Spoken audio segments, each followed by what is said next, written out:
Magluluto tayo ngayon ng banana Q ng walang mantika. Gagamitin natin itong square griddle. Ganto kadaming banana Q ang lulutuin natin dahil masarap kumain kapag umuulan. Kapag umuulan, bumubuhos ang langit. First time lang namin gagawin to. Alright, feeling ko mga init na to. Lagyan na natin ng asukal.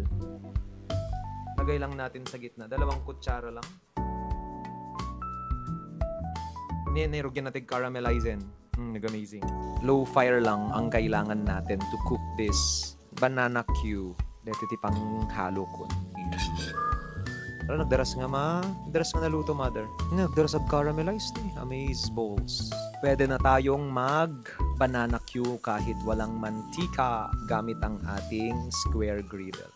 Gumatang kayo na po sa 10 pesos mesa tudok. Ngayon ti problema manutay may mangan, may bibus chupay nga rodetoy.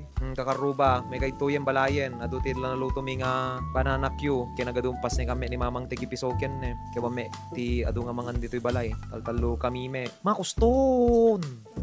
Latudok-tudokin tanga roden na matano na banana Q may lang tigita na. O may kayon, da kayo nga taga Santo Domingo, da kayo nga si Dicto Balay.